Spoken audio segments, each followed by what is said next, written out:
కావాలని రిటైర్మెంట్ కు దగ్గరగా ఉన్న అధికారులను సిట్లో పెట్టి రిటైర్మెంట్ కు దగ్గరగా ఉన్న అధికారులను ఉపయోగించి ఇవాళ మా మీద రకరకాల ప్రయత్నాలు చేస్తున్నారు. నేను మాత్రం ఒక్కటే చెప్పదలుచుకున్న అధికారులకు, మీరు అన్యాయంగా వ్యవహరిస్తే, అక్రమంగా వ్యవహరిస్తే, మీరు ఉద్దేశపూర్వకంగా మమ్మల్ని ఇబ్బంది పెట్టాలని ప్రయత్నం చేస్తే, మీరు రిటైర్ అయిన తర్వాత కూడా ఏ పొక్కలో దాక్కున్నా, సప్త సముద్రాల బయట ఉన్నా మిమ్మల్ని పట్టుకొచ్చి విచారిస్తాము. ఎవరిని వదిలిపెట్టే ప్రశ్నే లేదు. చట్టాన్ని అతిక్రమించినా, న్యాయబద్దంగా వ్యవహరించకపోయినా, ఉద్దేశపూర్వకంగా తప్పుడు ప్రచారం చేసినా, తప్పుడు లీకులు ఇచ్చిన పోలీసు అధికారులను వదిలిపెట్టే ప్రశ్నే లేదు. అంతకంతకు అనుభవిస్తారు. జాగ్రత్త, ఆలోచించుకోండి. రిటైర్ అయినాక మీకు ప్రభుత్వం రేపు వచ్చే బీఆర్ఎస్ ప్రభుత్వం కూడా మీకు సహకరించదు.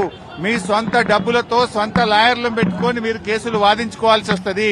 అన్ని దృష్టిలో పెట్టుకుని న్యాయబద్దంగా వ్యవహరించండి, చట్టబద్దంగా వ్యవహరించండి. రేవంత్ రెడ్డి దావోస్కెళ్లి ఆయన ఇచ్చే డైరెక్షన్ లో కాదు, మీరు చట్ట ప్రకారంగా వ్యవహరించండి. దావోస్ నుంచో, సిపి నుంచో, ఇంకొకరి నుంచో తప్పుడు సూచనలు, వాళ్ళిచ్చే ఆదేశాలను మీరు పాటించి చట్టాన్ని అతిక్రమిస్తే మాత్రం దానికి మీరే బాధ్యత వహించాల్సి వస్తుందని హెచ్చరిస్తా ఉన్నాం.